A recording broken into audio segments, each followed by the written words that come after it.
우리 로마서 1장 18절부터 우리 21절까지 우리 함께 성경을 봉독하겠습니다. 하나님의 진노가 불의로 진리를 막는 사람들의 모든 경건하지 않음과 불의에 대하여 하늘로부터 나타나나니 이는 하나님을 알만한 것이 그들 속에 보임이라. 하나님께서 이를 그들에게 보이셨느니라. 창세로부터 그의 보이지 아니하는 것들 곧 그의 영원하신 능력과 신성이 그가 만드신 만물에 분명히 보여 알려졌나니 그러므로 그들이 핑계하지 못할지니라. 하나님을 알되 하나님을 영화롭게도 아니하며 감사하지도 아니하고 오히려 그 생각이 허망하여지며 미련한 마음이 어두워졌나니 스스로 지혜 있다 하나 어리석게 되어 썩어지지 아니하는 하나님의 영광을 썩어질 사람과 새와 짐승과 기어다니는 동물 모양의 우상으로 바꾸었느니라. 우리는 연초부터 그동안 로마서 강해를 시작했습니다. 오늘 이제 네 번째 시간인데요. 우리 지난번 마지막에 로마서 1장 17절에 나타나는 우리 복음에 대한 그 핵심적인 말씀을 들었습니다. 오늘 1장 18절부터 3장 20절까지는 먼저 본론에 들어가면서 하나님의 진노와 심판과 죄에 대해서 이야기를 하고 있습니다.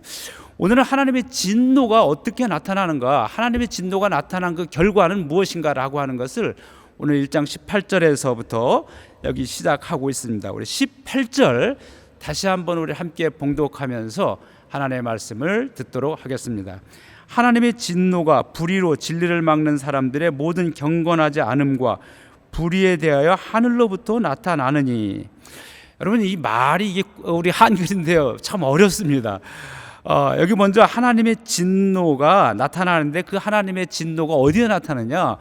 불의로 진리를 막는 사람들에게 나타난다. 그러면 여기 진리가 무엇인가라고 하는 것을 먼저 우리가 보아야 됩니다. 진리는 바로 예수 그리스도를 말하고 있습니다. 그러면은 불의라고 하는 것은 그 예수 그리스도를 받아들이는 하나님의 의라고 하는 것은 하나님의 믿음이고 하나님의 거룩하심이고 하나님의 온전하심, 하나님의 구원의 행위, 이 모든 것들을 이야기하고 있습니다. 그런데 불의라고 하는 것은 예수 그리스도인 진리를 거부하고 받아들이지 아니하고 배척하는 것, 이것이 바로 불의인 것입니다. 그러므로 하나님의 진노, 하나님의 벌은 먼저 예수를 그리스도로 영접하지 아니하고 예수라고 하는 이름을 받아들이지 아니하는 세상적인 이 기준의 모든 것들을 곧 불의라고 할 수 있고, 그것에 대해서 하나님께서 진노로 나타나신다라고 하는 겁니다. 그런데 이 진노는 여기 먼저 하나님의 말씀을 받은 유대인에게는 물론이지만 유대인을 넘어서서 애초에 하나님 말씀을 들어보지 못했던 사람들, 모든 이방 세계도 똑같이 하나님의 진노와 하나님의 심판과 하나님의 죄는 나타난다라고 하는 것입니다. 그런데 어떻게 그런 것이 나타날 수 있겠는가? 우리가 하나님의 말씀을 직접 받았다든지 예수 그리스도에 관한 그 말씀을 직접 받고 나서도 자기가 그것을 받아들이지 아니했다라고 한다면 그것은 그 사람에 대한 책임이지만 예수 그리스도에 대한 말씀을 듣지 못하고 하나님에 대해서 듣지 못했던 사람에게는 그 하나님의 심판과 진노가 임한다라고 하는 것은 어떻게 보면 맞지 않는 말인 것 같고 너무나 억울한 것 같은 그런 생각이 들 수도 있습니다. 그러나 하나님께서 여기 이 본문을 통해서 주시는 말씀은 직접적으로 나타나지 않았던 모든 사람들, 곧 이방의 사람들에게까지도 하나님께서는 나름대로 그들의 방식대로 그들이 이해할 수 있는 그런 방법으로 하나님 자신을 계시하셨다라고 하고 이야기하고 있습니다. 여기 보니까 19절, 이는 하나님이 알만한 것이 그들 속에 보임이라. 하나님께서 이를 그들에게 보이셨느니라. 하나님을 알만한 것을 그들에게 보이셨다라고 하는 겁니다. 20절 보니까 창세로부터 그의 보이지 아니하는 것들 곧 그의 영원하신 능력과 신성이 그가 만드신 만물에 분명히 보여 알려졌나니 그러므로 그들이 핑계하지 못할 것이니라. 하나님의 말씀을 듣지 못했다, 하나님을 알지 못했다라고 나중에 심판에 대해서 심판 때 핑계를 댈 수 없다라고 하는 거예요.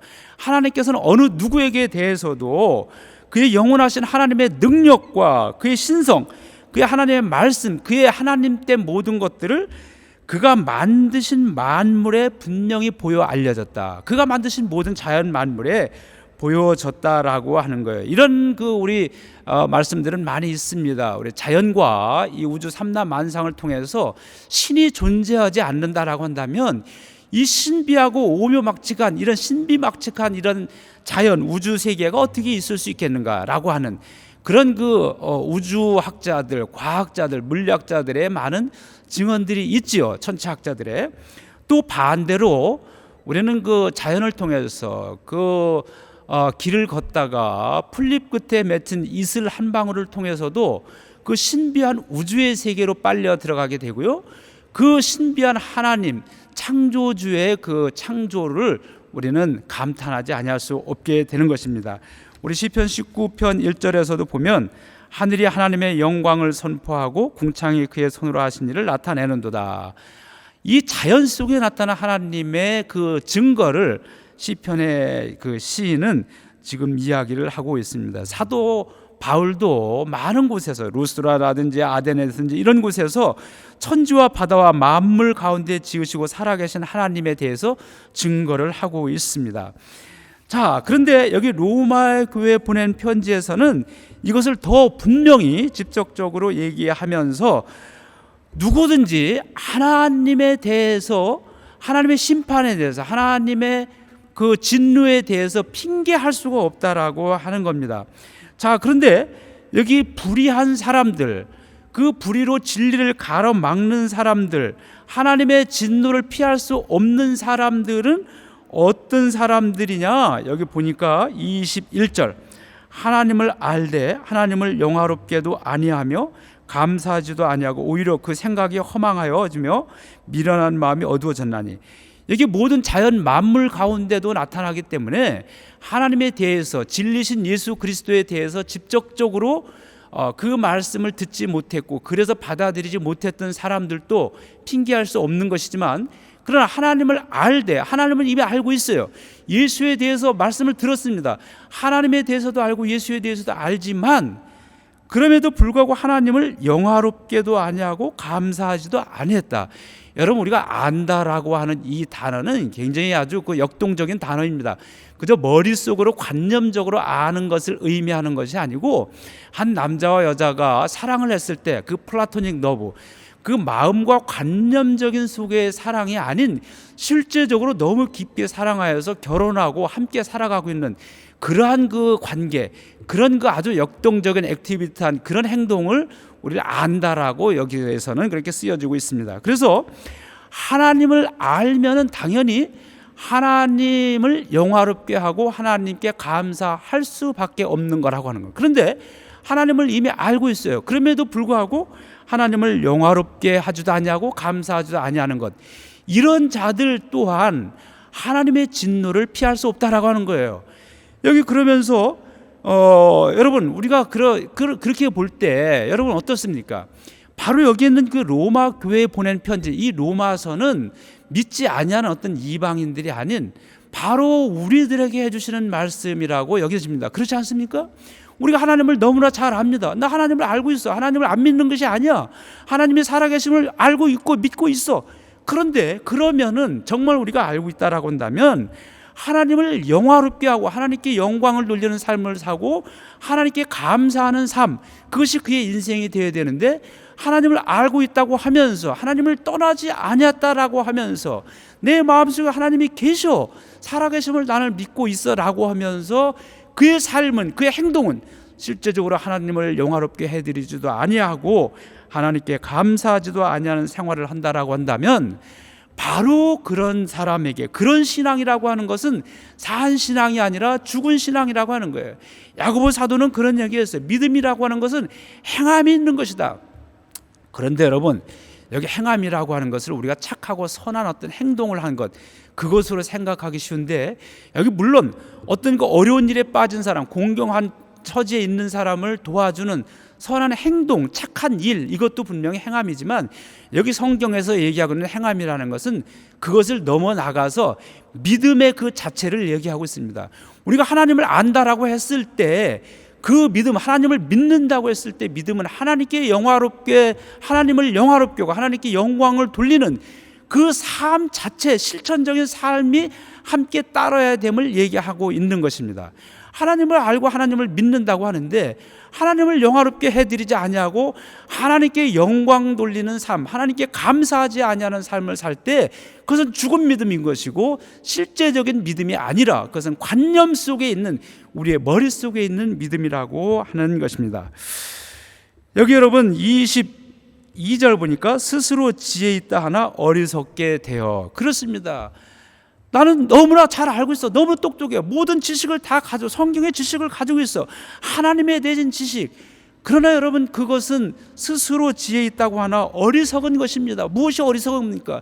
다 안다고 하지만 실제로 실천적인 행동 속에서 하나님을 영화롭게 하지 않고 하나님의 영광을 나타나지 아니할 때 그것은 허망한 그런 생각이고 그것은 죽은 믿음이라고 하는 것입니다. 바울은 지금 여기에서 분명하게 지금 이야기를 하고 있습니다. 자, 그 다음에 23절 보니까 그런 그 스스로 지혜 있다나 어리석게 생각하는 사람, 이 사람은요, 여기 앞에 말한 것처럼 하나님을 알지만 하나님을 영화롭게 해드리지 않고 감사하지도 않는 그런 사람인데, 그 사람의 생각은 점점 허망해진다는 거예요. 마음이 미련한 마음에 어두워진다는 거예요.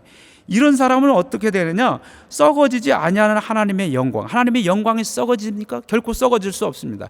여기 영광은 하나님의 영광이면서 동시에 예수 그리스도의 십자가를 또한 이야기하고 있습니다. 우리를 위해 죽으신, 우리를 위해 달리신 예수 그리스도의 십자가가 영광인데, 그 썩어지지 아니할 우리를 구원한 그 구원과 하나님의 영광, 그것을 썩어질 사람과 새의 짐승과 기어다니는 동물 모양의 우상으로 바꾸었느니라. 하나님의 구원과 하나님의 사랑, 하나님의 은혜와 하나님의 그 영광을 그 썩어지지 아니합니다. 그런데 여기는 썩어질 사람과 새와 짐승과 기어다니는 동물 모양으로 만들었다. 그러고 우상을 섬겼다. 여러분, 대표적인 것이 이스라엘 백성들을 구원해서 하나님께서 광야를 가게 하셨는데요, 그 광야 한가운데서 하나님의 말씀을 받는 동안에 모세는 하나님의 말씀, 그 하나님의 영광 속에 빨려 들어가서 그 속에서 먹는 거 자는 거 모든 걸 다 잊은 차원데 하나님과 함께 하나님의 말씀을 받고 하나님의 영광 한가운데 있었는데요, 그것을 받아야 될 그 백성들은 그 산 밑에서 무엇을 하고 있었습니까? 금을 다 모아가지고 금송아지를 만들고 이것이 우리를 위한 신이다라고 그 금송아지에게 절을 하고 있었던 것입니다. 이것이 바로 사람들의 어리석음이고 사람들의 모습입니다. 이것이 바로 썩어지지 않을 하나님의 영광을 썩어질 우상의 모습으로 만들고 거기에 절을 하고 있다라고 하는 것입니다. 여러분, 이런 사람들에게 하나님의 진노가 임하는데요, 그런데 여기 봅시다. 하나님의 진노가 어떤 모양입니까? 여기 보니까 24절, 그러므로 하나님께서 그들을 마음의 정욕대로 더러움에 내버려 두사 그들의 몸을 서로 역독게 하소서. 여기 보니까 그들을 마음의 정욕대로 내버려 두사, 마음의 정욕이라고 하는 것은 자기 원하는 대로 이런 것들을 의미하고 있습니다. 이거 내가 하고 싶은 대로 하게 그냥 내버려 둔 거예요. 여러분, 제일 무서운 것은 관심이 있으면 그 사람에게 책망도 하고 혼내기도 합니다. 그러나 이미 이제 그 사람에 대해서 관심이 없으면 그냥 내버려 두시는 거예요. 그래, 네 마음대로 해라. 하나님께서 그들을 내버려 두셨어요. 그래서 그를 욕된 삶을 살게 자기 욕망대로 하게 내버려 두셨습니다. 여기 보니까 26절에도 내버려 두셨으며 그렇게 얘기하고요. 28절에도 그 상실한 마음대로 내버려 두사 합당하지 못한 일을 하게 하셨다. 여러분, 하나님의 진노가 어떤 우리로 하여금 무슨 육신의 그 아주 치명적인 어떤 그런 질병에 갑자기 걸리게 하신다든지 우리가 하고 있는 사업을 쫄딱 망하게 하신다든지 그러한 방법이 아니라 우리들 마음에 원하는 대로 이 세상을 기준으로 삼아서 그거 원하는 대로 허게 그냥 내버려 두셨다라고 하는 거예요. 그러므로 여러분, 어떤 일을 계획하다가 이거 분명히 하나님 기뻐하시지 아니하는 것 같은데도 아무런 탈이 없고 내가 잘 돼가고 있다라고 한다면 여러분, 너무 기뻐하지 마십시오. 세상의 권세와 명예, 권력, 영광, 이 모든 것들은, 물질, 이 모든 것들은 사탄 마귀가 일정 정도는 장악하고 있는 것입니다. 그러므로 여러분, 그거 하나님께 내가 영광 돌리는 삶이 아닌데도 불구하고 뭔가 잘 된다라고 한다면 여러분 자기 자신을 한번 돌이켜 봐야 됩니다. 하나님께서 내버려 두시는 거예요. 하고 싶은 대로 다 내버려 두시는 거예요. 그래서 하고 싶은 대로 내버려 두시는 것이 하나님의 진노입니다. 그런데 여러분 28절 보니까 또한 그들이 마음에 하나님 두기를 싫어하며 하나님께서 그들을 그 상실한 마음대로 내버려 두사 합당하지 못한 일을 하게 하셨다. 하나님의 진노는 그들을 내버려 두시는 거고, 그래서 그 결과 하나님 앞에서 합당하지 못한, 복음을 받은 자, 믿는 자에 합당하지 못한, 은혜 받은 자에 합당하지 못한 삶을 살아가게 하셨습니다. 은혜 받은 자로서 합당하지 못한 삶, 믿음을 가진 자, 의로운 자가 합당하지 못한 삶은 뭡니까? 29절 보니까 곧 모든 불의와 추악과 탐욕, 악의가 가득한 자, 시기, 살인, 분쟁, 사기, 악독이 가득한 자, 수군수군하는 자요, 비방하는 자요, 하나님께서 미워하시는, 능욕하는 자요, 교만하는 자요, 자랑하는 자요, 악을 도모하는 자요, 부모를 거역하는 자라. 여러분, 바로 불의하고 추악하고 탐욕을 부리고 악의가, 이런 것들이 바로 하나님께서 합당하지 아니한 삶을 살아가는 것입니다. 여러분, 내 몸이 당장 무슨 큰 아주 불치의 병으로 하나님께서 치시지 않으셨다고 해가지고 여러분이 잘 살아가고 있다고 생각하지 마십시오. 하나님께서 마음에 기뻐하시지 아니함에도 불구하고 우리를 내버려 두시면 우리가 합당하지 아니하는 그런 삶을 살면서 이 땅에서 잘 살아갈 수 있습니다. 여기 또 한번 여기 보십시오. 여기 악독이 가득한 자, 수군수군하는 자예요. 여러분, 수군수군하는 것이 무슨 불이라고 여러분 생각하십니까? 우리 그렇게 생각하지 못하죠. 그러나 여기 성경은 뒤에서 수군수군되는 것, 예수 그리스도께서 우리를 위해서 저 높은 곳을 버리고 이 땅에 오셔서 우리와 함께 하신 거예요. 이 백성들 한가운데, 우리 한가운데 오셔서 우리와 함께 울고 웃고 함께 이렇게 껴안고 그렇게 살아가셨는데, 이제 우리들은 그 예수 그리스도께서 맺어준 한 형제 자매 식구가 되어서 사랑하고 서로 위로하고 서로 용기를 북돋아 주면서 희망과 기쁨이 서로가 되어서 그렇게 살아가야 돼요. 그런데 앞에서는 우리가 함께 하나님을 찬양하고 하나님 아버지를 믿는다고 하면서 뒤에서 우리 형제에 대해서 수군수군거리고 대고 한다면 그것은 바로 불의한 것이고 하나님의 진노를 피할 수가 없는 것이고 하나님의 은혜 받은 자에 합당하지 못한 삶이라고 하는 것입니다. 자, 바로 이런 것이 여기에 나타난 진노, 하나님의 진노, 하나님의 심판에서 피할 수 없는 사람이라고 하는 것입니다. 여러분, 이제 우리가 이 하나님의 말씀을 들으면서 하나님의 진노가 어디에 나타나는가, 이 하나님의 심판과 죄와 진노에 대해서 다시 한번 우리가 확실하게 정의하고 그리스도인답게, 믿음이 있는 자답게, 의롭게 된 자, 하나님의 그 은혜를 받은 자, 구원을 받은 자답게 합당하게 살아가야 되는데, 그것은 오늘 제목에서도 얘기한 것처럼 하나님을 알되 하나님을 영화롭게도 아니하고 감사하지도 아니하는 자, 이것에서 우리가 벗어나서 하나님을 알고 그래서 나아가서 하나님을 영화롭게 되는 삶을 살아야 되는, 여러분, 하나님을 영화롭게 한다는 것은 첫 번째 하나님을 경배하고 찬양하고 예배하는 것을 의미하는 것입니다. 오늘 우리가 이렇게 주일에 주회전에 나와서 하나님께 예배드리고 찬양하는 것은 우선 무엇보다도 하나님을 직접적으로 영화롭게 해드리는 것입니다. 사랑하는 성도 여러분, 어디에 있든지 무엇을 하든지 여러분의 상황이 어떤 처지에 있든지 예배자로의 모습을 살면서 하나님을 영화롭게 해드려가는 삶이 되기를 주님의 이름으로 축원합니다. 한 가지 안타까운 것은 우리 교회는 많은 분들이 일하고 있죠. 그런데 여러분, 일할 때 어떻게 합니까? 우리가 예배를 드려야 되는데 어쩔 수 없이 우리가 예배를 드리지 못하는 많은 분들이 있는데, 교회는 모이는 교회가 있고 흩어지는 교회가 있습니다. 흩어지는 교회는 우리가 예배를 드리고 나가서 우리 삶 속이, 우리의 몸이 하나님이 거하시는 전이고 우리 삶의 현장이 예배 처소라고 하는 겁니다. 그러므로 여러분의 몸으로 여러분이 하나님께서 세워주신 그 자리에서 하나님께 영광을 돌리는 삶을 산다라고 한다면 그것이 그 삶 속에서 하나님께 영화롭게 해드리고 하나님께 영광을 돌리는 삶이 되는 것입니다.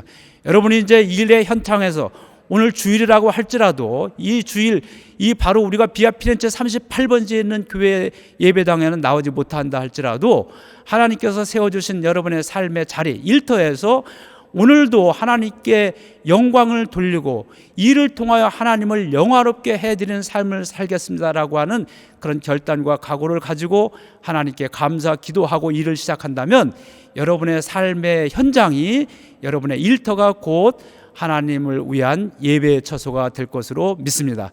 사랑하는 성도 여러분, 오늘 직접적으로 예배를 드리신 여러분들이나 또 각 터에서 하나님이 세워주신 자리에서 일하는 모든 분들, 하나님을 알고 하나님을 영화롭게 해드리면서 감사하는 생활을 하면서 하나님의 큰 은총을 받은 자로서 의로운 자답게, 믿음에 합당한 자답게 살아가시는 여러분이 되기를 주님의 이름으로 축원합니다.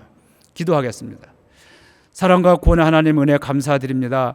하나님을 알되 하나님을 영화롭게 해드리지도 않고 감사하지도 않은 자, 이런 자들이 하나님의 진노가 임한다라고 하는 오늘 하나님 말씀을 보았습니다. 하나님, 이 때로는 무섭고 떨리는 이 말씀을 우리가 겸허한 마음으로, 하나님의 은혜 없이는 우리가 살아갈 수 없습니다라고 하는 하나님과 우리 주 예수 그리스도께 매어 달리는 마음을 가지고 하나님 앞에 가까이 가게 하여 주시옵소서. 그리고 하나님을 알고 우리 주 예수 그리스도를 아는 것으로 그치지 아니하고 하나님을 영화롭게 해드리고 감사하는 삶이 우리 삶의 한가운데 늘 차고 넘치게 하여 주시옵소서. 감사하며 우리 주 예수 그리스도 이름으로 기도하옵나이다. 아멘.